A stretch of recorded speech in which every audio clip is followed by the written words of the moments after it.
का समाधान। आचार्य गुरुवर विद्यासागर जी महामुनिराज की जय जय जय। बोलिए गुणायतन प्रणेता, संघ का समाधान प्रवर्तक, भावना योग प्रवर्तक, चार बातों के प्रखर प्रस्तोता, परम पूज्य 108 यूनिवर्सिटी प्रमाण सागर जी मुनि महाराज की जय जय जय। परम पूज्य 108 यूनिवर्सिटी विराट सागर जी मुनि महाराज की जय जय जय। उपस्थित धर्म श्रद्धालु सज्जनों, माताओं एवं बहनों, मध्य प्रदेश के बड़वानी जिला अंतर्गत प्रकृति के सुरम्य वातावरण के मध्य अवस्थित 52 गजा चूल्सगिरी श्री क्षेत्र के पावन परिसर में आयोजित आज के इस संघ का समाधान कार्यक्रम में यहाँ 9 दिवसीय 84 मंडलीय संस्कृत स्थित चक्र महामंडल विधान में भाग लेने वाले विधानकर्तागण, उपस्थित अन्य श्रद्धालुगण, स्थानीय तथा देश और विदेश के विभिन्न स्थानों से पधारे श्रद्धालु दर्शनार्थी श्रद्धालुगण तथा उन सभी दर्शकों और श्रोताओं का जो आज यहाँ आयोजित संघ का समाधान के कार्यक्रम का सीधा प्रसारण घर बैठे पारस चैनल, जिनवाणी चैनल एवं प्रमाणिक ऐप के माध्यम से देख रहे हैं, सुन रहे हैं, उन सबों का मैं 52 गजा चूल्सगिरी श्री क्षेत्र ट्रस्ट कमेटी एवं चातुर्मास धर्म प्रभावना समिति की ओर से हार्दिक हार्दिक अभिनंदन करता हूं। बंधुओं, विधान का आज तीसरा दिवस है और 32 अर्घों के साथ बहुत ही उत्साह और उमंग पूर्ण वातावरण में आज त्रिदिवसीय विधान संपन्न हुआ। मैं देख रहा हूं जैसे जैसे विधान की में अर्घ की संख्या बढ़ रही है, लोगों के उत्साह और उमंग में भी उसी तरह वृद्धिगत हो रही है। एक बार जोरदार करतल ध्वनि साहब आप लोग अपने लिए अभिनंदन कर दीजिए बंधु। और ऐसे पावन क्षणों में हम लोग शंका समाधान की ओर बढ़ें जिसमें शंकाएं आपकी होंगी और समाधान गुरुदेव का होगा। हम लोग पहले गुरुदेव के मंगल में आशीर्वाद से अपने को अभिषिक्त करेंगे। तो बोलिएगा मेरे साथ, हे गुरुदेव नमोस्तु, हे गुरुदेव नमोस्तु, हे गुरुदेव नमोस्तु। बोले परम ऋषि प्रमाण सागर जी महाराज की। बंधुओं, आज हमारे बीच कुछ विशिष्ट अतिथि यहाँ उपस्थित हैं। हमारी क्षेत्र कमेटी बड़ा प्रमुदित है उन्हें अपने बीच पा करके और उनके सम्मान के लिए आतुर है। मैं उन्हें आमंत्रित कर रहा हूं। श्री प्रदीप सिंह जी कासलीवाल इंदौर, जो गुरुदेव की प्रेरणा से आयोजित जैन जनगणना जागरण अभियान के अध्यक्ष हैं। मैं उन्हें आमंत्रित कर रहा हूं गुरुदेव से। हाँ, और उनके साथ उनकी धर्मपत्नी श्रीमती पुष्पा जी कासलीवाल भी आ जाएं। गुरुदेव श्रीफल दीजिए भैया। श्रीफल से अर्पित करके वो आशीर्वाद ग्रहण कर रहे हैं। और क्षेत्र कमेटी की ओर से श्री IC जैन साहब, श्री नरेश जी बड़जात्या ट्रस्टी और भी जो पदाधिकारी यहाँ उपस्थित हैं, हमारे श्री प्रदीप सिंह जी कासलीवाल का सम्मान करेंगे। उनके साथ उनकी धर्मपत्नी श्रीमती पुष्पा जी कासलीवाल भी हैं। बंधु बहुत महत्वपूर्ण काल में योगदान दे रहे हैं। वैसे तो ये सामाजिक क्षेत्र में कोई अपरिचित चेहरा नहीं है, सभी लोग जानते हैं इनका बहुत योगदान है और बड़वानी क्षेत्र के विकास में भी इनका बहुत कर्मठ योगदान रहा है। एक बार जोरदार कसल ध्वनि से बंधु इनका अभिनंदन कर दीजिए। और इनका सम्मान कर रहे हैं हमारे क्षेत्र के ट्रस्टी की ओर से श्री IC जैन साहब और नरेश जी बड़जात्या क्षेत्र ट्रस्टी हैं। हमारे प्रदीप सिंह जी कासलीवाल का सम्मान कर रहे हैं, मुझे पुष्पा जी कासलीवाल का।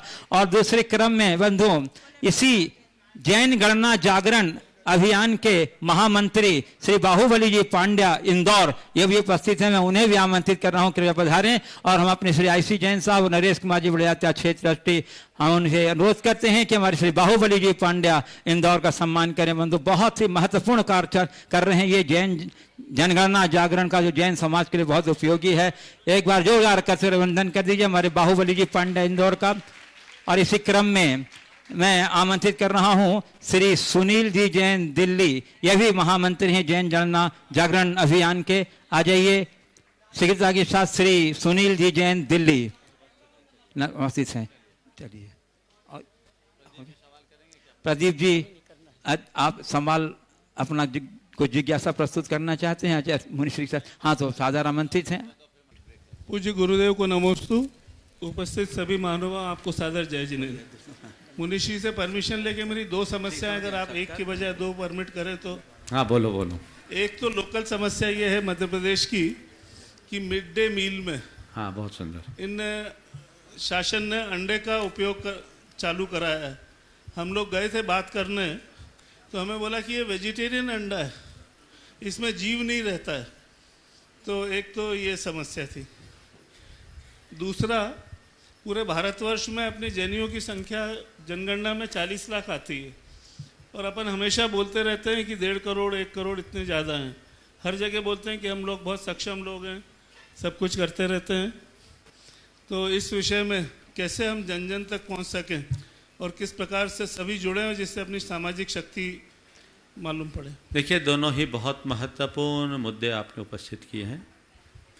अंडों के विषय में मुझे जानकारी थी कि अभी सरकार 70 आदिवासी ब्लॉकों में चालू करने का विचार कर रही है, पर मुझे सुनकर आश्चर्य है कि आपके कहे अनुसार चालू हो गया। हो जाएगा, अभी हुआ नहीं। हमें इसके लिए पूरा प्रयास करना चाहिए, पुरजोर विरोध करना चाहिए। हमने पिछले दिनों कई बार बोला भी है। हमारे संघ से मुनि श्री अभय सागर जी महाराज ने इसके विषय में एक बहुत अच्छा तथ्य निकाला है, और अंडे को प्रोटीन के नाम पर और पोषण के नाम पर जो देने की बात कर रहे हैं उसका पूरा उन्होंने विकल्प भी दिया है। अभी थोड़ी देर बाद वो पूरा का पूरा सबको उपलब्ध करा दिया जाए, जो एक पर्चा है।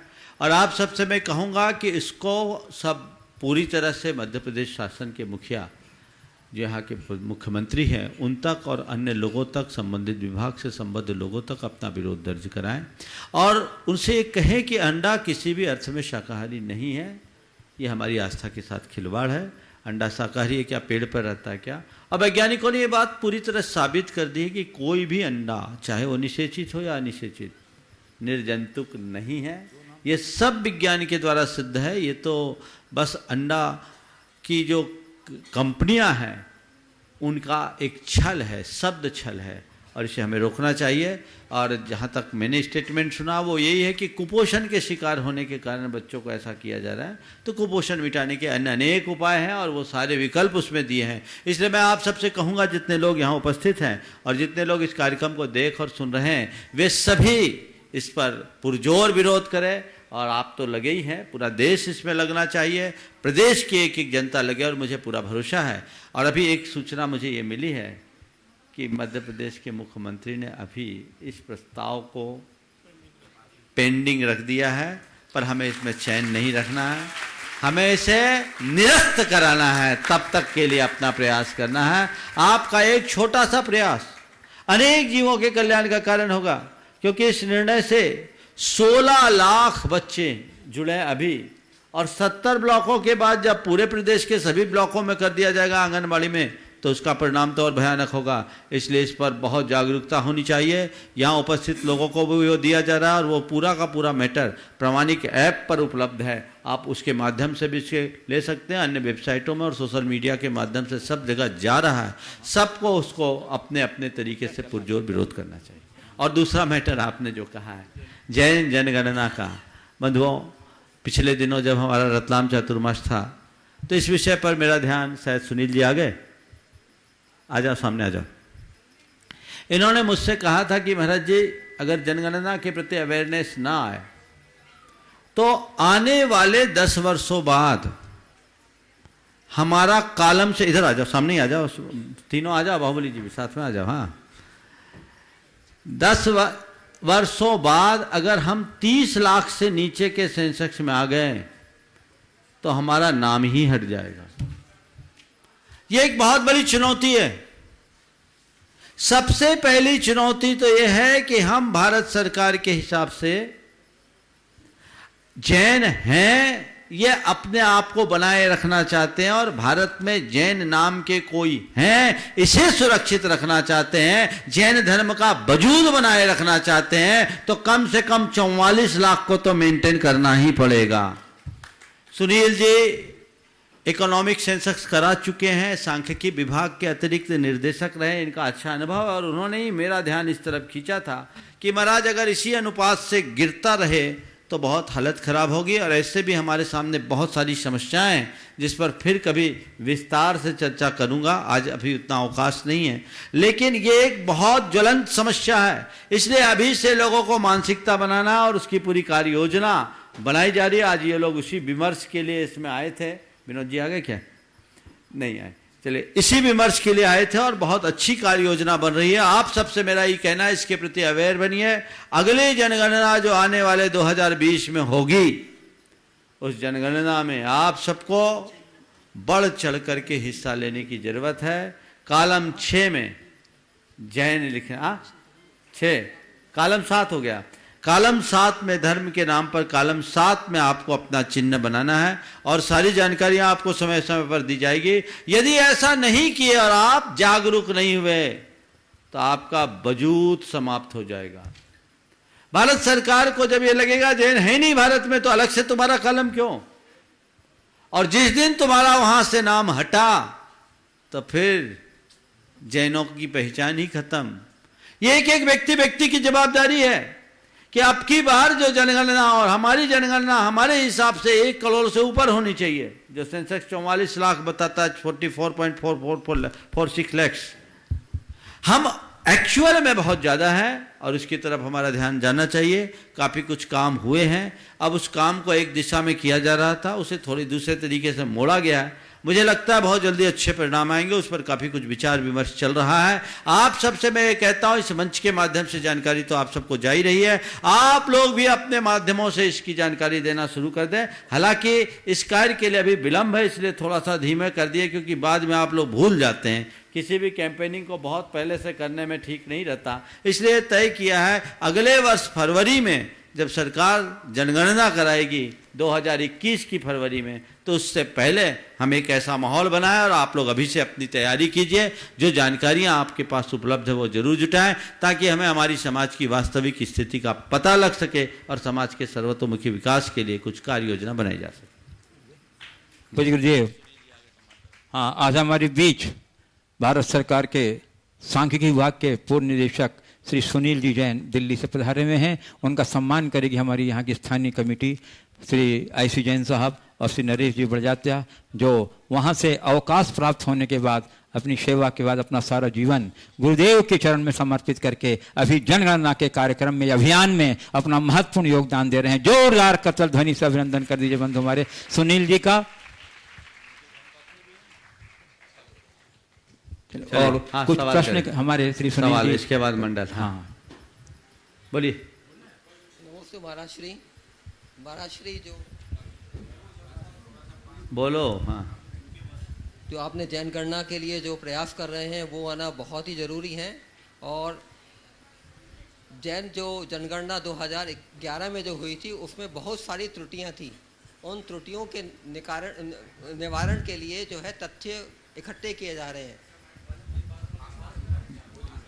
उसके लिए जो है जो जनगणना 2021 में हुई थी उसके लिए है ना, उसमें बहुत सारी त्रुटियां थी। त्रुटियां जैसे कि 2021 में जो है हमारी जो जनसंख्या की ग्रोथ जो है वो घट के 5.6 हो गई, जबकि जो है 2001 में 26% थी। एकदम अचानक आना इस ग्रोथ का गिरना, उसके कारण जो है हमारे जो है यहाँ पे कह दिए बुजुर्गों की संख्या जो है 13% हो गई, जबकि देश में 9% है। और बच्चों की जो संख्या जो है वो घट के जो है 21% हो गई, जबकि जो है देश में जो है 31% है। ये एक ना कह दिए कि इसके कारण जो है जो जनसंख्या का जो डेटा जो था उसका जो गलत होने का प्रमुख कारण ये है कि हम लोग ना कह दिए कि इसमें शहर में रहते हैं, हम जब भी जो सेंसस वाला जो अधिकारी आता है उससे सहयोग नहीं करते हैं और जो डेटा जो देता है उस पर हस्ताक्षर नहीं करते हैं। तो अतः यह है कि है ना आने वाली जो जनसंख्या जनगणना होगी 2021 में, उसमें जो है आप है ना सारा डेटा जो है हमारे धर्म का, हमारे घर के परिवार का, परिवार के सारे व्यक्तियों का, उसका ठीक ढंग से लिखें। और लिखने के बाद में कॉलम 6 में भी देख लें कि उसमें धर्म जैन ही लिखा है।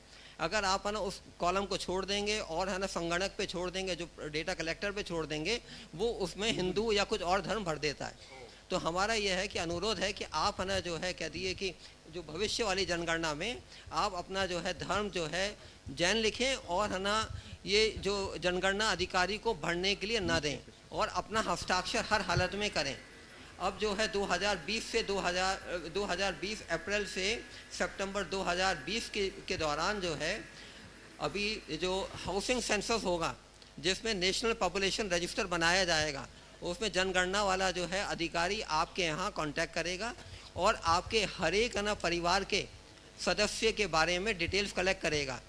उन डिटेल्स के अंदर आधार कार्ड होगा, उसके बाद में जो है कह दिए दूसरा जो हमारा इम्पोर्टेंट कार्ड है वो वोटर्स कार्ड है, तीसरा हमारा ड्राइविंग लाइसेंस है, चौथा हमारा कह दिए कि जो पासपोर्ट है और फ़ोन नंबर है। ये इन सभी चीज़ों की वो जानकारी इकट्ठी करेगा और है ना इसी से जो है आने वाले दिनों में NRC national register for citizens बनेगा, जिससे ये तय किया जाएगा कि हमारे आप सिटीजन हैं या नहीं। अतः यह है कि जो भी जानकारी जो है अब अप्रैल 2020 से जो जनगणना अधिकारियों को दी जाती है उनमें बड़ी सावधानी बरतें और डेटा प्रॉपर दें। धन्यवाद। चलिए गुरुदेव, अब मैं मंडल वालों का आमंत्रित हूं और आज तैयार रहेंगे 70 से लेकर के 57 नंबर तक के मंडल वाले, नहीं 70 से, हाँ। और सबसे पहले 70 नंबर वाले श्री गजेंद्र कुमार जी, अनिता जी जैन, धनोते परिवार महेश्वर वाले इंदौर। और उसके बाद तैयार रहेंगे श्रीमती सरला जी, आदित्य कृतिका जैन, मयूर विहार दिल्ली। नमोस्तु गुरुदेव, नमोस्तु गुरुदेव, नमोस्तु गुरुदेव। गुरुदेव, आपने प्रवचन में बताया कि शाता कर्म हेतु पुण्य संचय एवं पुण्य संचय के लिए विशुद्धि बढ़ाने की आवश्यकता बताई है। तो गुरुदेव विशुद्धि क्या है एवं इसे बढ़ाने के उपाय बताने की कृपा करें। सुबह ही तो मैंने पूरे प्रवचन में विशुद्धि तो बताई। मन को प्रशस्त बनाए रखना ही विशुद्धि की अभिव्यक्ति है। चलिए नमस्ते। चलिए 69 नंबर श्रीमती शर्ला जी, आदित्य कृतिका जैन, मयूर विहार दिल्ली। उसका तैयार रहेंगे 68 नंबर श्री डॉक्टर प्रदीप जी बांझल, 35 से सादरी कॉलोनी इंदौर, गुणायतन ट्रस्टी। लिखा नहीं इस एकलव्य का गुरु द्रोणाचार्य को शत नमन। गुरुजी माइक ठीक से पकड़ो। हाँ। गुरुजी 7 साल से आपसे मन से जुड़ा हूँ, आज दर्शन मिला, तपस्या पूरी हुई। गुरुजी मेरी शंका ये है कि अगर एक द्रव्य दूसरे द्रव्य का कुछ कर नहीं सकता तो सारे संबंध निमित्त नैमित्तिक के हैं, गुरु शिष्य का, माता पिता का, तो हमें इतना राग द्वेष क्यों है और हमें हिंसा का दोष क्यों लगता है जब हम किसी जीव को मार ही नहीं सकते, कुछ कर ही नहीं सकते? तो देखिए, सबसे पहली बात तो ये कथन पूरी तरह एकांतिक नहीं है कि एक द्रव्य दूसरे द्रव्य का कुछ नहीं कर सकता। अगर एक द्रव्य दूसरे द्रव्य का कुछ नहीं कर सकता तो एक व्यक्ति दूसरे व्यक्ति को समझा भी नहीं सकता, है ना। तो एक व्यक्ति दूसरे व्यक्ति से सवाल भी नहीं कर सकता, शंका भी नहीं कर सकता और दूसरा व्यक्ति से समाधान भी नहीं पा सकता, तो फिर यहाँ आके खड़े क्यों हुए? हाँ, जब मैं आपको समझा नहीं सकता तो आप मुझसे समझने की चेष्टा क्यों कर रहे हो? बात समझ में आ रही है? समझ में आ रही है ना? यही साबित कर रहा है कि एक व्यक्ति दूसरे व्यक्ति को समझा सकता है। समझ में आ गया ना? निमित्त नैमित्तिक संबंध है, व्यवहार में ये सब चीज़ें होती है। ऐसा नहीं है कि हम निमित्त को सर्वथा नकार दें। बहुत सारे कार्य निमित्तानुरूप होते हैं। आप यहाँ खड़े हैं, आपके अंदर बहुत सारी योग्यताएं, है ना। अभी आप मेरी बात को बड़ी गंभीरता से सुन रहे हैं, थोड़ा सा विनोद किया तो आप मुस्कुरा दिए, अभी कोई आश्चर्यजनक बात कर दे तो आप चकित रह जाओगे, आप पर कोई आक्षेप लगा दे तो आप चौंक जाओगे, है ना। कोई भयप्रद बात आ जाए तो घबरा जाओगे। तो ये सब क्यों हुआ? आपका चौंकना, आपका चकित होना, आपका घबराना, आपका हंसना क्यों हुआ? मुझे चौंकना ही था, मुझे हंसना ही था, मुझे घबराना ही था, ऐसा क्या? योग्यता मेरे अंदर बहुत थी, पर प्रकट कौन सी हो? जो सामने निमित्त आया। समझ गए? तो अभी आप बहुत अच्छे से सुन रहे हो, तो जैसा निमित्त पाया वैसा होगा। मैं डांट दूं, क्या अकल नहीं है? कैसे सवाल करते हैं यहाँ करके? कैसा लगेगा? चेहरा उतर जाएगा। किससे हुआ? निमित्त से। इसलिए निमित्त को नकारना जैन आगम का अपलाप है। Doctor Pradeep ji बांझल, 35 सेंसादरी colony, ग्लाइंटन trustee, Indore. और उसके बाद तैयार रहेंगे डॉक्टर स्मिता स्वप्निल जी मेहता, गुलबर्गा, कर्नाटक। नंबर बोल दिया, 67 नंबर बोल दिया। नमोस्तु महाराज जी, नमोस्तु नमोस्तु नमोस्तु। अभी जो एक ज्वलंत समस्या प्रदीप जी कासीवाल ने उठाई थी, मैं डॉक्टर हूं और मैं आयुर्वेदिक प्रैक्टिस करता हूं। जो बच्चे, जो कुपोषण वाले बच्चे जिनको प्रॉब्लम होती है, उनके लिए आयुर्वेद में पंचकर्म की एक विधा बताई है, जिसमें कुछ ऑयल होते हैं और कुछ हम लोग उसमें इस तरह की कुछ प्रक्रिया करते हैं जिससे बच्चों के अंदर वेट गेन होता है। और कुछ दवाइयाँ भी आती हैं, अश्वगंध है और बाकी दूसरी चीज़ें हैं, जो अपन यदि बच्चों को देते हैं तो उनके वेट बढ़ते हैं। और ये उज्जैन में इसमें एक पूरा शोध हुआ था और उसमें काफ़ी सारे अच्छे रिजल्ट आए थे और गवर्नमेंट की तरफ से उनको काफ़ी सारा सम्मान भी दिया गया था। तो मेरा सजेशन है कि हम थोड़ा सा आयुर्वेद के प्रति यदि झुकाव रखेंगे और इस तरह की प्रॉब्लम यदि आती है तो उसमें आयुर्वेद बहुत कार्यकारी है, ऐसा मेरा सोच है। हाँ, अब सवाल मेरा करें। महाराज जी से प्रश्न है हाँ। कि महाराज जी आज के समय में एकल परिवार बहुत ज़्यादा हो गए हैं और धर्म की तरफ झुकाव भी लोगों का हो रहा है। परिवार में कुछ सदस्य यदि आगे बढ़ना चाहते हैं, अणुव्रत लेना चाहते हैं या प्रतिमा लेना चाहते हैं या आगे मुनि बनना चाहते हैं, लेकिन परिवार में पत्नी है, बच्चे हैं और बहुत बड़ा परिवार नहीं है और परिवार के लोग बहुत सहयोग भी नहीं करते। ऐसे में उनको ऐसा लगता है कि यदि परिवार का कोई एक सदस्य, भले ही मेल हो या फीमेल हो, यदि वो जाता है तो फिर कैसे घर का कैसे मेरा काम क्या चलेगा? होगा? हाँ, मेरा क्या होगा? दुनिया तो इसी के लिए रोती है और इसी के पीछे मरती है कि मेरा क्या होगा। पर मैं ये समझता हूँ अगर एकल परिवार को देखा जाए तो वैराग्य के लिए ज़्यादा पथ प्रशस्त करता है। जी। असक्त होने के बाद निकलने की अपेक्षा 60 में ही अपना रास्ता पकड़ लो तो सोचना ही नहीं पड़ेगा। और अकेले नहीं निकलो, दोनों निकल जाओ। बच्चे अपने पाँव पर खड़े हो गए, फिर क्यों चिपके हो? अब तुम लोगों को याद आता है तब जब शरीर लाचार हो जाता है। समय पर यदि व्यक्ति जुड़े और अपने आप को मोड़ ले तो बुढ़ापा वरदान बन सकता है और अन्यथा बोझ तो बनना ही है। चर्या का निर्वाह जहाँ होगा हम वहाँ रहेंगे।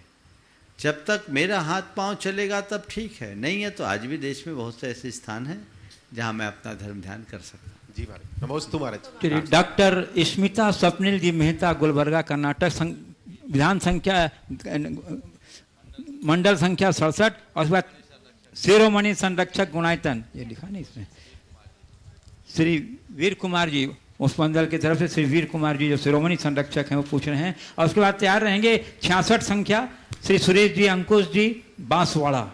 नमस्तु गुरुदेव, हमारी परिवार की ओर से श्रीवार नमस्तु नमस्तु नमस्तु। गुरुदेव, गुणायतन में एक प्रतिमा विराजमान करने का हमने सौभाग्य प्राप्त किया है। गुरुदेव, हमें शक्ति, युक्ति, बुद्धि, भक्ति और मुक्ति के बारे में समझाने की। शक्ति, युक्ति, बुद्धि, भक्ति और मुक्ति बहुत सारे पूछ लिए। शक्ति, युक्ति, बुद्धि, भक्ति और मुक्ति, है ना। मैं एक बात बोलूं, अंदर भक्ति जगा लो, शक्ति जाग जाएगी, युक्ति प्रकट हो जाएगी, बुद्धि सुधर जाएगी और मुक्ति मिल जाएगी।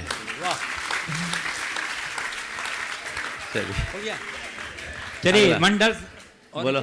मंडल संख्या 66 श्री सुरेश जी, अंकुश जी, बांसवाड़ा। और उसके बाद तैयार रहेंगे मंडल संख्या 65 श्री अजीत जी, डॉक्टर रविंद्र, श्री अरविंद जी जैन, पंथ परिवार भोपाल, गुणायतन ट्रस्टी। लिखा नहीं जी सब। बोलिए, कौन सा मंडल है? 66 नंबर। तो और कोई नहीं है मंडल वाले? कोई नहीं है। चलो ठीक है। गुरुदेव के चरणों में त्रिबार नमोस्तु नमोस्तु नमोस्तु। गुरुदेव, चतुर्थ काल में आवश्यकताएं कम थी पर उनकी पूर्ति कल्पवृक्ष के द्वारा बहुत आसानी से हो जाती थी, पर अब तो आवश्यकता बहुत अधिक है और पूर्ति नहीं होती। तो कल्पवृक्ष को अभी मतलब उनकी जरूरत तो अभी है या उस काल में ज्यादा थी? बिल्कुल ठीक है, कल्पवृक्ष की जरूरत अभी है, पर अब कल्पवृक्ष हैं, उनने फल देना बंद कर दिया। हम जब पपोरा जी गए थे तो पपोरा जी में एक बावड़ी है। उस बावड़ी के विषय में एक किंवदंती है कि इस बावड़ी में जाओ और जितने बर्तन चाहो उतने मिल जाए।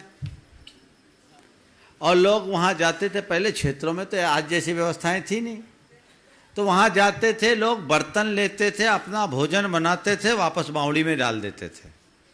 ऐसी किंवदंती है, चमत्कारी बावड़ी कहलाती है कि जहाँ बावड़ी तो अभी भी है, तो वहाँ जो मांगते थे उतने बर्तन मिल जाते थे, उसके बाद बर्तन वापस कर देते थे। एक बार कोई भाई ने अपनी नीयत खराब कर ली, बर्तन घर ले गया, सो बावड़ी ने बर्तन देना बंद कर दिया। तो मैं कहता हूं कल्पवृक्ष लुप्त नहीं हुए, कल्पवृक्ष आज भी है। कल्प वृक्ष लुप्त नहीं हुए, कल्प वृक्ष आज भी है। मनुष्य की ईमानदारी खो गई, इसलिए कल्प वृक्ष ने अपना फल देना बंद कर दिया। समझ गए? अगर मनुष्य अपने जीवन में ईमानदारी, सच्चाई और संतोष को प्रकट कर ले तो फिर उसे कल्प वृक्ष के नीचे जाने की जरूरत ही नहीं पड़ेगी, जीवन ही कल्प वृक्ष बन जाएगा। नमोस्तु चलिए, गुरुदेव। मंडल संख्या 65 अजीत जी, डॉक्टर अरविंद जी जैन, पंत परिवार, भोपाल गुणायतन ट्रस्टी, और उसके बाद तैयार रहेंगे श्री मनोज जी जैन, मंडल संख्या 64 दिल्ली। नमोस्तु महाराज जी, राष्ट्रीय गुणायतन नमोस्तु महाराज जी, नमोस्तु महाराज जी, पंत परिवार की ओर से नमोस्तु महाराज जी, नमोस्तु महाराज जी। एक सेठ जी ध्यान कर रहे थे और दीपक जल रहा था, तो वो उनने ऐसा संकल्प लिया कि जब तक दीपक जलेगा तब तक मैं ध्यान करूंगा। तो अब वो ध्यान में बैठे हुए हैं, उनकी श्रीमती जी आई और दीपक में उन्होंने कहा घी कम हो रहा है, घी और चढ़ा गई। तो अब वो फिर देखें दिया जल ही रहा है। उन्होंने बोला था जब तक दिया जलेगा तब तक ध्यान करूंगा, और उनकी श्रीमती जी बार बार आके दिए में दीपक जला जाए। आगे बोलो, कहानी पूरी हो गई। तो अब कहानी इतनी है कि वो उनका ध्यान उसी में उनका मरण हो गया, और वो उसी उनके घर में कुएं के मेढक बन गए, कुएं में बाद में मेढक कछुआ बन गए, मेढक बन। चलिए, अच्छा, तो आप पूछना जो चाह रहे मैं समझ गया। हाँ, कि ये मतलब जो जिंदगी भर धर्म ध्यान करा उसका फल अंत समय के हिसाब से मिलेगा, या उनने जो करा है उसका भी कुछ मिलेगा? बहुत सुंदर। ये कहानी हमें बहुत कुछ कहती है। सबसे पहले इस कहानी के दोनों पक्षों को देखो। उसने धर्म ध्यान किया, पर संक्लेश के साथ किया। प्रतिज्ञा खंडित नहीं की, मन को खोटा कर लिया, परिणाम खोटा हो गया। वो पानी की प्यास के साथ मरा, जलजीव बन गया। लेकिन उसका पुण्य निरर्थक नहीं गया। पुण्य था कि वो बाहर निकला मेढक बनकर, और बाहर आया तो उसे अपने अतीत के जन्मों की स्मृति आ गई, और इसी प्रेरणा से वो भगवान के समोसरण में फुदक फुदक कर जा रहा था। अब पहुंच भी नहीं पाया, राजा सैनिक के हाथी के पांव के नीचे आ गया। एक छोटी सी नन्ही सी पंखुड़ी लेके जा रहा था कमल की, और राजा के हाथी के पांव के नीचे आया और सीधे देवता बन करके समोसरण में पहुंच गया। और इसीलिए आप लोग रोज बोलते हैं, यदर्चा भावेन प्रमुदित मनादर दुर्इह छनादाशीत सर्गी गुणगण समृद्ध सुख निधि लभन्ते सद्भक्ता शिव सुख समाजम किमुतदा महावीर स्वामी नयन पथगामी भवतु में। ये इस बात का प्रमाण है। इससे दो बातें लो कि धर्माचरण कभी निरर्थक नहीं होता, पर धर्माचरण में यदि संक्लेश हो तो उसका परिणाम उल्टा हो जाता है, और क्रियाएं अगर पूरी न भी हो, भाव विशुद्ध हो तो परिणाम पूरा मिलता है। चलिए एक ही हो गया। हाँ, अगला। गुणायतन ट्रस्टी श्री मनोज जी जैन, मंडल संख्या 64 दिल्ली, और उसके बाद तैयार रहेंगे श्री डॉक्टर अभय जी जैन सागर, मंडल संख्या 63। गुणायतन ट्रस्टी बोलिए। गुरुदेव के चरणों में हम सभी परिवारजनों का बारंबार नमोस्तु। गुरुदेव, भगवत आराधना, सिद्धाराधना, भावना योग आदि से असाध्य रोगों को शमित किया जा सकता है, परंतु अगर जो रोगित व्यक्ति है वो किसी मानसिक कारणों से इन सब चीज़ों का महत्व नहीं समझ पा रहा है, तो परिवार के लोग उसके स्वास्थ्य के लिए ऐसा क्या करें या किस तरह से भक्ति करें कि वो उसको मोस्ट अफेक्ट कर सके, मतलब उसके रोग के समय? मैंने एक लेख पढ़ा था जिसमें अमेरिका में हुए एक शोध का हवाला था। वहाँ एक शोध किया गया, 10-10 रोगियों के 3 ग्रुप बनाए गए अलग अलग, और 10 के लिए प्रार्थना की गई, 10 के लिए नकारात्मक भावना भाई गई, और 10 को नॉर्मल ट्रीटमेंट दिया गया। उस रिपोर्ट के अनुसार लगातार 15 वर्षों के ऐसे प्रयोग हुए। अनेक प्रयोगों के बाद जो निष्कर्ष निकला कि जिन रोगियों के लिए प्रार्थना की गई उनकी रोग की रिकवरी 200% फास्ट हुई। जिनके लिए नकारात्मक भावना भाई गई उनकी बीमारी बढ़ गई, और जिनके लिए नॉर्मल ट्रीटमेंट दिया गया उनकी रिकवरी नॉर्मल रही। सबसे चौंकाने वाली बात तो ये थी कि जो लोग प्रार्थना कर रहे थे उन्हें ये पता नहीं था कि वो किसके लिए प्रार्थना कर रहे हैं, और जिनके लिए प्रार्थना की जा रही थी उन्हें भी ये पता नहीं था कि मेरे लिए कोई प्रार्थना कर रहे हैं। उनसे केवल ये कहा गया था कि इस कक्ष में 10 ऐसे रोगी हैं जो अस्वस्थ हैं, गंभीर बीमारी से ग्रसित हैं, आप उनके लिए प्रार्थना करो। और उस प्रार्थना का चमत्कार हुआ, मेडिकल एड साथ में चला, पर उनकी रिकवरी फास्ट हुई। तो मैं आप सबसे कहूँगा, हमारी संस्कृति में बहुत पुरातन काल से ये कहा जाता रहा है, दवा और दुआ दोनों चीज़ों को ध्यान में रखो। तो दवा भी लो और दुआ भी करो। हम उनके लिए मंगल भावना भाएं, उनके स्वास्थ्य की कामना करें, उनके लिए ऐसे सकारात्मक तरंगे अगर पहुंचाएं तो बहुत कुछ फर्क पड़ सकता है। नमोस्तु गुरुदेव। चलिए, मंडल संख्या 63 गुणायतन ट्रस्टी डॉक्टर अभय जी जैन सागर, और उसके बाद तैयार रहेंगे श्रीमती पद्मा सुंदरी राजकुमार, संजय कुमार सुधा, पाटनी औरंगाबाद, मंडल संख्या 62। नमोस्तु गुरुवर, नमोस्तु गुरुवर। मेरे और मेरे परिवार की ओर से आपको त्रिवार नमोस्तु नमोस्तु नमोस्तु। हे गुरुवर, मेरा एक प्रश्न है कि मैं एक चिकित्सक हूँ और मेरे मन में बहुत समय से अणुव्रत धारण करने की भावना, लेकिन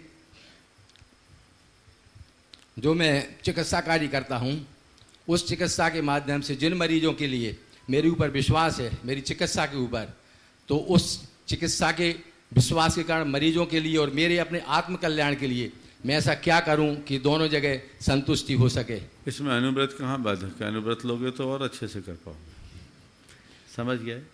अनुव्रत लेने में कहीं कोई बाधा नहीं। अनुव्रत का मतलब क्या? छोटा सा व्रत। मैं और छोटा व्रत तो कोई भी ले सकता है। 5 पापों के आंशिक त्याग का नाम 5 अनुव्रत है। हमारे यहाँ तो चांडाल भी अनुव्रत लिया हुआ है। लेकिन जो मैं अस्पताल बंद करना चाहता हूँ, वो अस्पताल बंद करोगे तभी अनुव्रती बनोगे, ऐसा नहीं है। आज अनुव्रती बन लो तो कल धीरे धीरे अस्पताल क्या महाव्रती भी बन सकते हो। हाँ ना, वही है। बिल्कुल बिल्कुल लेने की कोशिश करते। श्रीमती पद्मा सुंदरी राजकुमार, संजय कुमार सुधा, पाटनी परिवार औरंगाबाद, मंडल संख्या 62, और इस बार तैयार रहेंगे मंडल संख्या 61 श्री योगेश वंदना जैन, मध्य क्षेत्र अध्यक्ष गुणायतन भोपाल, गुणायतन ट्रस्टी। नमस्तु गुरुदेव, नमस्तु नमस्तु नमस्तु। मेरा नाम संजय पाटनी, पाचोड़ और औरंगाबाद परिवार समाज की तरफ से मेरा नमस्तु। मेरा प्रश्न है, सिद्ध चक्र विधान की आराधना तथा आलम्बन से इस भव में समाधि सिद्ध तथा परंपरा से मोक्ष सिद्ध कैसे बन सकते हैं? बहुत अच्छा सवाल किया। सिद्ध चक्र महामंडल विधान की आराधना से इस भव में समाधि सिद्ध और मोक्ष पद की प्राप्ति कैसे करें परंपरा से। देखिए, बात बिल्कुल सही है। आज आपने सिद्ध चक्र की आराधना की है और इस सिद्ध चक्र के आराधना के परिणाम स्वरूप आपके भावों में विशुद्धि तो आई है, परिणामों में निर्मलता आई है। ये सम्यक्त्व का कारण है। आचार्य कुंद ने लिखा है, अर्हंते सुभक्ति सम्मतम। अर्हंत भगवान के प्रति प्रकट होने वाली सुभक्ति का नाम सम्यक्त है। तो हम सम्यक्त की आराधना कर रहे हैं, नित्य प्रति भावना भाव। हम तो नित्य यही कहते हैं, अंते समाधि मरणम चौगई दुखम निवारेई। हमारी भावना हर क्षण होती है। तो बार बार भावना भाव कि हे प्रभु मेरा अंत समाधि पूर्वक हो।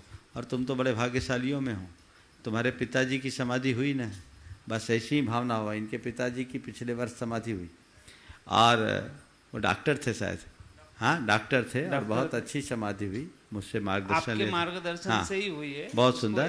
तो अब ऐसी भावना भाव कि मैं भी उसी पथ पर चलूं और अंत में समाधि पूर्वक शरीर को छोड़ूं और भवांतर में रत्नत्रय धार करके मोक्ष को प्राप्त हो। चलिए, मंडल संख्या 61 श्री योगेश वंदना जैन, मध्य क्षेत्र अध्यक्ष गुणायतन ट्रस्टी भोपाल।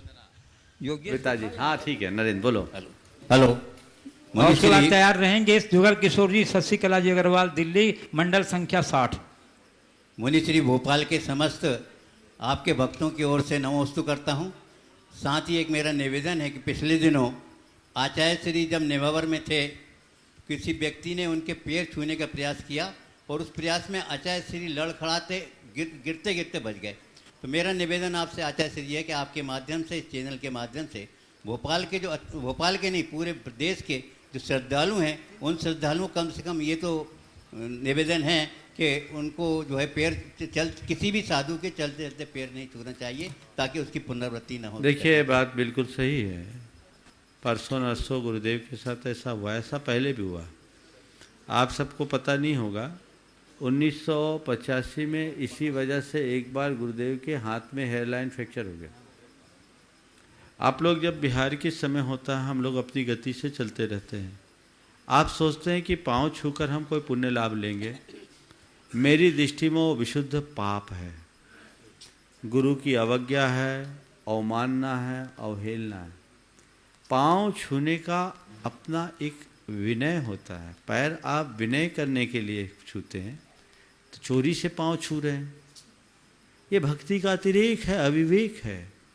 आप थोड़ा सोचो, परसों की वीडियो मुझे दिखाई किसी ने क्लिप, और वो परसों नरसों की है, एकदम लड़खड़ाते हुए बच गए। आप थोड़ा तो सोचिए, आप चरण छूते हो, आचरण पकड़ो ना, लोग तुम्हारे चरण छूने के लिए लालायित होंगे। आप दूर से भी प्रणाम कर लो तो उनका आशीर्वाद है। इसलिए आप सबसे कहता हूं, कभी भी गुरुजन जा रहे हों तो दूर से प्रणाम करो, पैर छूने की कोशिश मत करो। हाँ, बहुत प्रबल लालसा है, विनय पूर्वक निवेदन कर दो, गुरुदेव एक क्षण को चरण छू लेने दो। अगर तुम्हारा अनुरोध मानकर वो खड़े हो जाएं तुम्हारे भाग से तो छू लो, नहीं तो दूर से ही अपने आप को धन्य महसूस कर लो। इसमें क्या है? पद्धति ये होनी चाहिए। आप जिस तरह की प्रवृत्ति अपनाते हो वो पुण्य नहीं, पाप है। कदाचित गुरुदेव की स्पीड और तेज होती और वो गिर पड़े होते तो इस वृद्धावस्था में आप कल्पना कर सकते क्या होता। आप सोचिए, इस धरती में सबसे महत्वपूर्ण प्राणी है आचार्य गुरुदेव। उनकी सुरक्षा सबका कर्तव्य है। तो तुम्हारी जवाबदेही है कि पूरी तरह अनुशासन का परिचय दे, न केवल गुरुदेव के लिए, सभी संतों के साथ ध्यान रखें। एक ही नहीं। और श्री मंडल संख्या 60 श्री सुगल किशोर जी, शशि कला जी अग्रवाल, दिल्ली। और उसके बाद तैयार रहेंगे मंडल संख्या 59 श्रीमती कांताबाई, बाबूलाल जी, राजेश कुमार जी, पंचोली, थादला।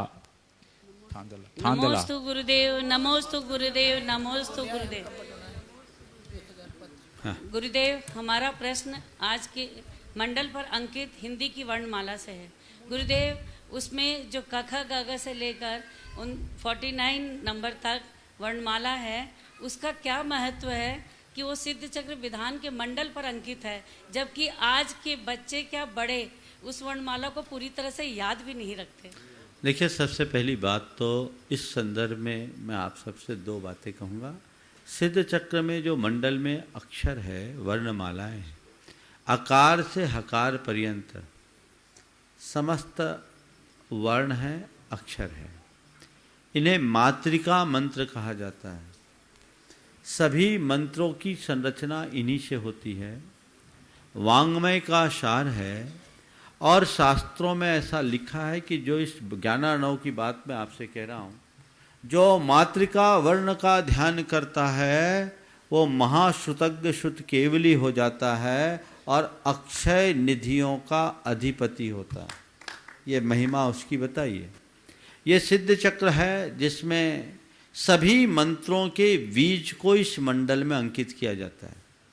हमारा द्वादशांक तो इन्हीं से है, इसलिए इसकी आराधना का अपना एक रहस्य है। क्योंकि आज समय कम है, कितने मंडल बाकी? हाँ, तो आज समय कम है, मैं फिर कभी विस्तार से बताऊंगा। लेकिन ये केवल अक्षर, एक एक अक्षर का बहुत मूल्य है। आपको पता नहीं, जब हम लोग प्रतिष्ठा करते हैं भगवान की तो उसमें भी इन मंत्रों का न्यास होता है। अंकल न्यास और मंत्र न्यास की क्रियाएं होती है जिनमें इनका न्यास होता है। उससे उनमें सजीवता आती है और वे सारे गुण प्रकट होते हैं। तो ये हमारे आत्मा के चैतन्य को जागृत करने के लिए बहुत बड़ा निमित्त है। तो इससे हमारे भीतर शक्तियाँ प्रकट होती है, हमारी बौद्धिक क्षमता भी बढ़ती है, हमारी आत्मिक क्षमता भी बढ़ती है। इस संदर्भ में मैं आप सबसे एक कहूँगा, कभी यहाँ इसी मंच से सवाल किया गया था रांची वाली बहन के द्वारा, जिस पर बहुत कम लोग ध्यान देते हैं। सिद्ध चक्र विधान में मैं आप सबको दोहरा रहा हूँ, आप लोग पेपर का उपयोग करते हैं, पेपर पर पैर रखते हैं, पेपर के टुकड़ों पर खाते पीते हैं, और कुछ लोग तो पेपर से गंदगी साफ करते हैं। बहुत बड़ा अपराध है, ऐसा मत करिए। ये वही अक्षर है, उनकी विनय कीजिए, इससे ज्ञान बढ़ेगा। सादे कागज का आप प्रयोग कर सकते हैं, लेकिन बाकी कागजों में जिनमें ऐसे अक्षर लिखे हैं, हमारे अक्षर को ब्रह्म कहा है, उससे बचिए। श्री मंडल संख्या 59 श्रीमती कांताबाई बाबूलाल जी राजेश कुमार जी पंचोली थांदला, और उसके बाद तैयार रहेंगी श्री मोहन लाल जी हीरा देवी गंगवाल गुवाहाटी आसाम गुणायतन ट्रस्टी मंडल संख्या 58। मेरी जिज्ञासा है कि आराधन करते हुए साधक में क्रम से बढ़ती हुई मैं रत्नत्रय की पूर्णता पर कैसे बढ़ूं, ये आपसे मार्गदर्शक चाहती हूँ। आराधक बनते हुए साधक अवस्था में से चढ़ती हुई रत्नत्रय की प्राप्ति कैसे करूं? अभी तो थोड़ी गाड़ी थकी लग रही है, अभी तो ऐसा करो कि रत्नत्रय धारी की सेवा करो। समझ गई? और हर पल ये भावना भाव, इस भाव में मैं पूर्ण रत्नत्रय को अंगीकार करने में समर्थ हूँ, तो कोई बात नहीं, देशव्रती बनूं और अगले भाव में समाधि पूर्वक देह छोड़ूं और अगले भाव में साक्षात रत्नत्रय को प्राप्त करके सिद्ध चक्र विधान में अभी आई हूँ, भवांतर में सिद्ध चक्र में समा जाऊं, ये मनोभाव हो। चलिए श्री मोहन लाल जी हीरा देवी गंगवाल गुवाहाटी गुणायतन ट्रस्टी मंडल संख्या 58, और आज के अंतिम मंडलार्थी मंडल संख्या 57 श्री सतीश कुमार जी उषा जी बधेरवाल रामगंज मंडी। आशीर्वाद बहुत बढ़िया। गुरुवर 58 नंबर मंडल से हमारी 11 बहनों का नमोस्तु नमोस्तु नमोस्तु। गुरुवर गुवाहाटी और इम्फाल समाज की ओर से भी नमोस्तु नमोस्तु नमोस्तु। इम्फाल से हमारी 2 बहनें आई। बोलो हाँ। गुरुवर आत्म अनुभूति क्या होती है? आत्मा की अनुभूति क्या होती है? जैसे हम आपके प्रवचन सुनकर या भगवान की भक्ति करके जो अत्यंत विशुद्धि होती है, क्या इसी को आत्म अनुभूति कहते हैं क्या? आत्मानुभूति शब्द को देखें, आत्मा की अनुभूति, हम अपने आप को जैसा अनुभव करते वो हमारी अनुभूति है। तो आत्मानुभूति तो सबको होती है, हमें, आपको, सबको, हर प्राणी को होती।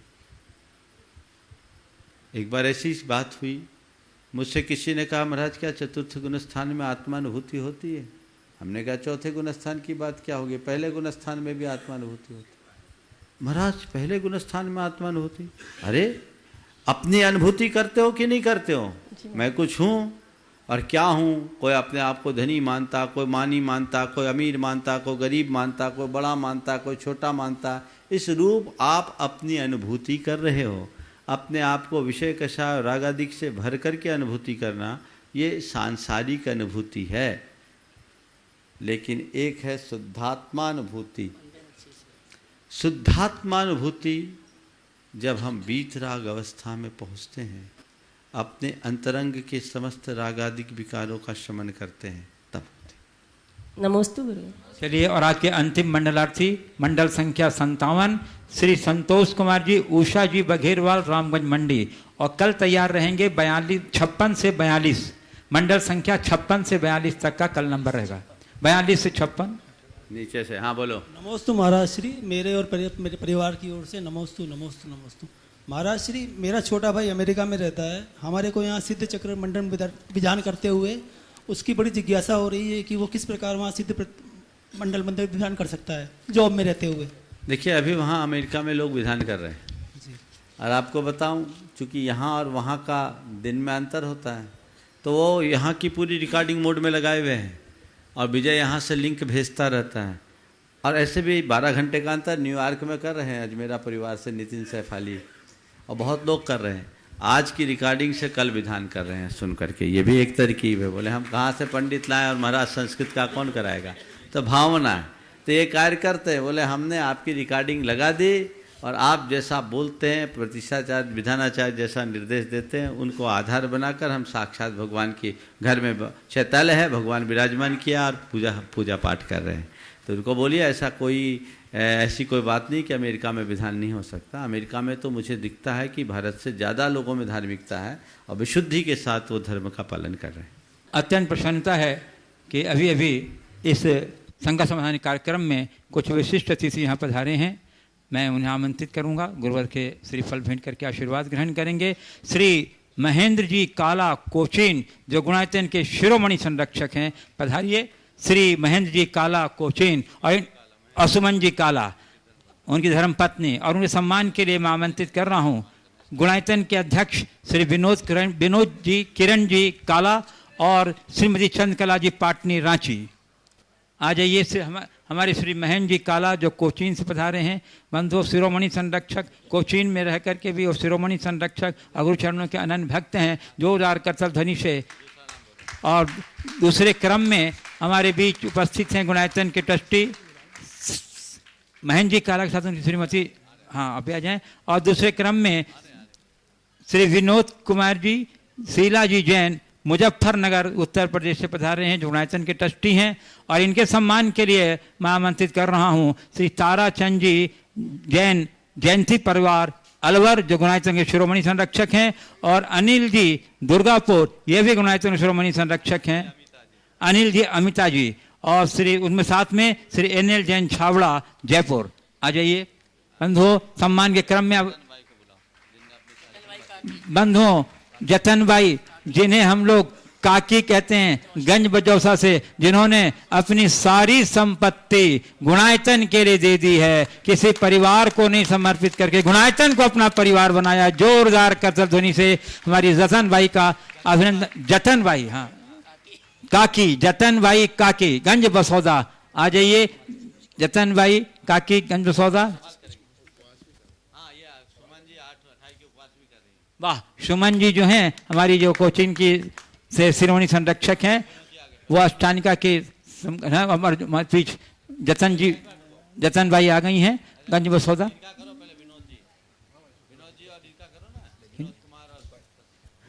विनोद कुमार जी शीला जी हुआ नहीं, सिर्फ विनोद कुमार जी शीला जी जैन मुजफ्फरनगर ट्रस्टी, इनका सम्मान के लिए ट्रस्टी गुणायतन, इनके सम्मान के लिए मैं ताराचंद जी जैन जयंती परिवार अलवर और श्री अनिल जी दुर्गापुर शिरोमणि संरक्षक गुणायतन के, और उन्हीं के साथ में श्री NL जैन छावड़ा जयपुर। आ जाइए हमारे श्री विनोद कुमार जी शीला जी जैन मुजफ्फरनगर गुणायतन ट्रस्टी, इनका सम्मान कर रहे हैं श्री ताराचंद जी जैन जयंती परिवार अलवर शिरोमणि संरक्षक गुणायतन, और श्री अनिल जी अमिता जी दुर्गापुर शिरोमणि संरक्षक गुणायतन, और साथ में सहयोग कर रहे हैं श्री NL जैन छावड़ा जयपुर। जोरदार करते थे अभिनंदन। और जतन भाई जी, जो जिन्हें काकी हम लोग कहते हैं स्नेह से आदर से, उनका सम्मान करने के लिए मैं आमंत्रित कर रहा हूं श्री अतुल जी शीतल जी लाधानी बक्सरा गुजरात, जो गुणायतन के शिरोमणि संरक्षक हैं। और जतन जी के साथ श्रीमती अनिल मंजुला जी, अनिल मंजुला जी जो गंज बसौदा से हमारे काकी जी के साथ आए हैं, उन्हें भी मैं आमंत्रित कर रहा हूं। उनके भतीजे हैं बंधु। इस परिवार का जितना सम्मान किया जाए उतना कर्म है। इन्होंने अब सम्मान किया, और सम्मान के क्रम में हमारे सुनील जी, क्या नाम है, काकी जी के जितने भी परिवार हैं, बहन वगैरह बहू वगैरह, वो सादर आमंत्रित हैं। नाम तो मैं नहीं जान रहा हूँ, काकी जी को तो सबको जानते हैं, इसलिए उनके परिवार और श्री सुनील जी बिलाला जो इंदौर से हैं, हमारे गुणायतन के ट्रस्टी, सम्मान में अपनी वो भी भागीदार देंगे। श्री सुनील जी संजय जी बिलाला।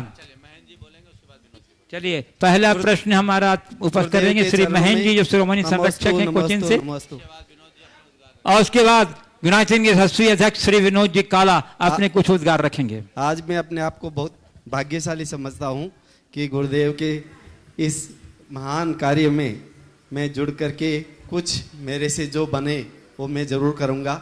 ये मैं आपके सामने तन मन और धन से बहुत सुंदर आपके सामने निवेदन कर रहा हूँ, आप स्वीकार करिए। बहुत सुंदर। कोई सवाल? और एक मेरा एक शंका है, हाँ। वो मेरे को धर्म के बारे में इतना नहीं, बहुत मेरे से बहुत ज्ञानी है यहाँ पे। मैं जनरल साधारण सी बात पूछना चाहता हूँ कि अभी जनसंख्या के बारे में बताया, तो अभी क्या हो रहा, बच्चे पैदा ही नहीं करना चाहते, और पैदा करना भी चाहते हैं तो इतनी वो टेंशन में रहते हैं या कुछ और कारणों से पैसे बहुत आ रहे हैं, समाज समृद्ध हो रहा है, धनी हो रहा है, लेकिन बच्चे नहीं हो रहे। तो पहले के ज़माने में तो जो कोई अजमेरा है तो अजमेरा, काला है तो काला, दूसरी गोद है तो वो उसी गोद के बच्चे को गोद लेते थे, दत्तक लेते थे। अब पहली बात तो बच्चे ही नहीं हैं तो 1 या 2 होते हैं, तो फिर वो देने का सवाल ही नहीं उठता है। तो गुरुदेव इस समस्या का कैसे समाधान हो, ये जनरल समस्या है, इसके लिए मैं आपका मार्गदर्शन चाहता हूँ गुरुदेव। देखिए, जनरल समस्या नहीं, ज्वलंत समस्या, बड़ी गंभीर समस्या है, और इस गंभीर समस्या पर हम विचार नहीं करें तो हमारी स्थिति गंभीर हो जाएगी।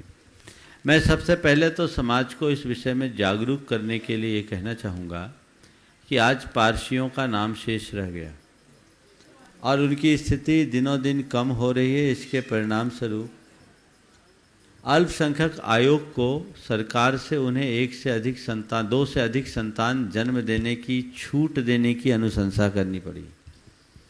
यदि यही स्थिति हमारी समाज की रही तो आने वाले दिनों में हमारी स्थिति बहुत गंभीर होगी। हमें जनसंख्या के प्रति जागरूक होना चाहिए। ये बात अलग है कि पूरा देश क्या पूरा विश्व जनसंख्या को एक समस्या के रूप में देख रहा है, उसे नियंत्रित करने की बात भी कर रहा है, लेकिन जैन समाज की जहाँ तक बात है, अपने अस्तित्व को बचाने के लिए तो समाज में जागरूकता आनी ही चाहिए और संतति नियंत्रण के कृत्रिम उपायों से बचना चाहिए। प्राकृतिक तरीके से आए उसे स्वीकार करना चाहिए और 1 का तो सोचना ही नहीं चाहिए और 2 पर रुकना नहीं चाहिए। 1 का तो सोचो मत और 2 पर रुको मत, तभी भविष्य सुरक्षित होगा और तुम सुरक्षित होगे। मैं एक विशेष बात और कह रहा हूँ, कई पशु पक्षियों की नस्लें लुप्त हो गई। जैसे गाय है, गाय में उत्तम नस्ल की गाय बहुत सारी है, जैसे साहीवाल गाय बहुत कम बची, तो वो लुप्त हो गई, दूसरे नस्लों की है। इसी तरह कृत्रिम तरीके से संतति का नियंत्रण करने से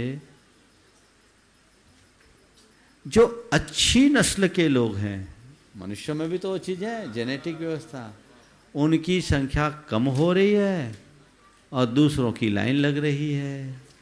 ये भविष्य में एक बहुत बड़े संकट का कारण बन सकता है, जो मुझे दिख रहा है।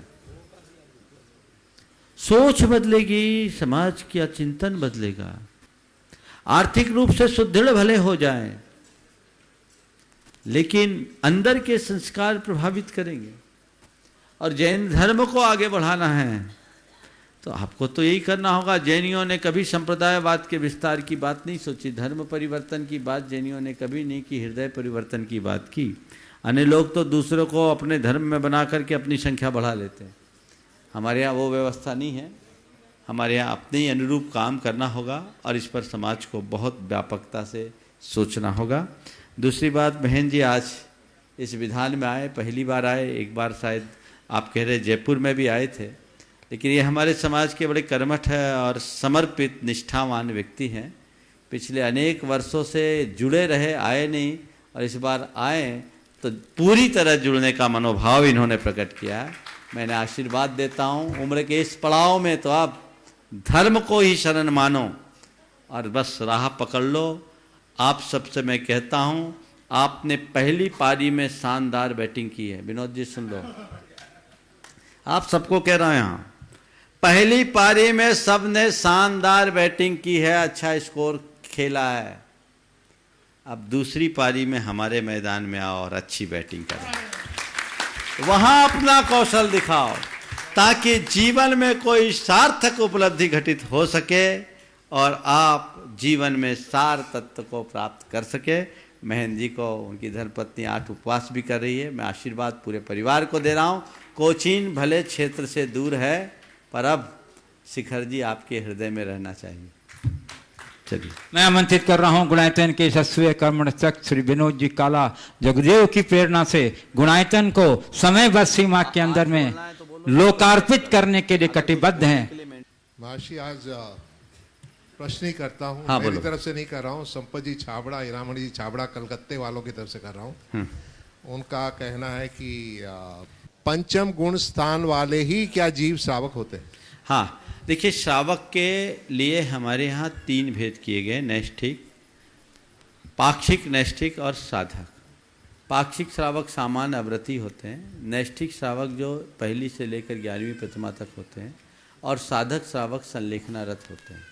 इसलिए अगर हम कहें पाक्षिक श्रावक के भेद को, तो अव्रती भी श्रावक की श्रेणी में आते हैं। नैष्ठिक श्रावक पंचम गुण स्थान से पहले नहीं होते। हाँ, नमोस्तु। बंधुओं, मैं आमंत्रित कर रहा हूँ डॉक्टर सोनल जी जैन को, जो आज विमोचन कराएंगे गुणायतन की प्रतिनिधि पत्रिका तीर्थेश का। हाँ, और जितने हमारे शिरोमणि संरक्षक हैं गुणायतन के, वो कृपया आ जाएं इस विमोचन में। डॉक्टर श्री सोनल जी जैन, दिल्ली।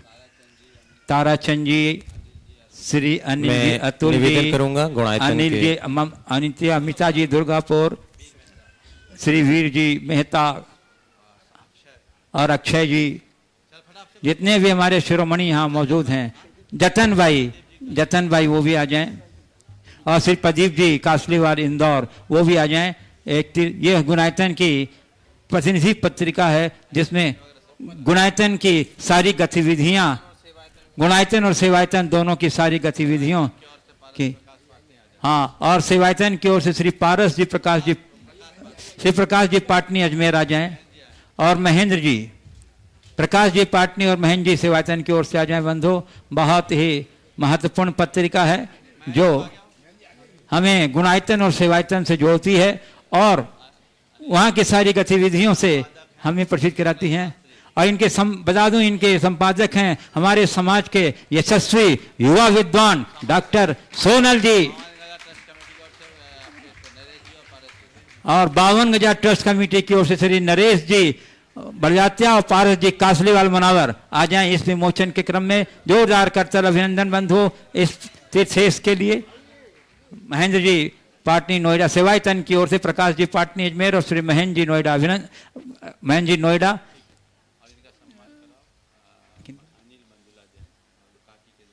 बंधुओं, आज हमारे बीच अनिल जी, मंजुला जी जैन, काकी जी हमारे जो गंज बशौदा की हैं, उनके परिवार के हैं, भतीजे हैं, और भी उनके परिवार के हैं, जो भी आ जाएं। उनका सम्मान हमारी करेगी यहाँ की स्थानीय कमेटी।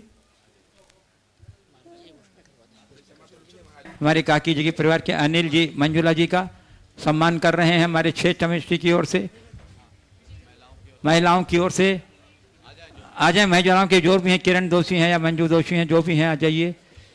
चंद्रकला जी पाटनी है, वो आ जाएं। चंद्रकला जी पाटनी आ जाएं, हमारी गंज बसौदा वाले अनिल जी और मंजुला जी का सम्मान करने के लिए आ जाइए सीता से बंधु। जोरदार करतल अभिनंदन कर दीजिए। ये काकी जी के परिवार के हैं। जैसी उदारता काकी जी में है, ऐसी ही उदारता इनके हृदय में भी आवे, ऐसी मेरी भावना है।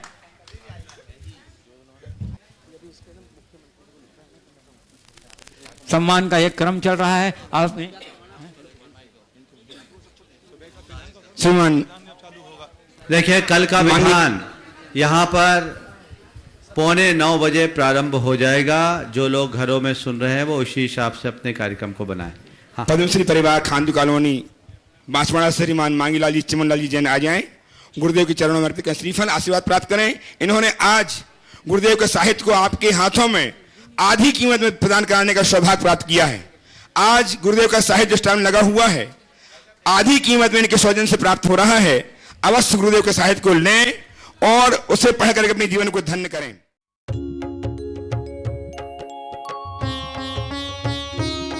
शंका समाधान।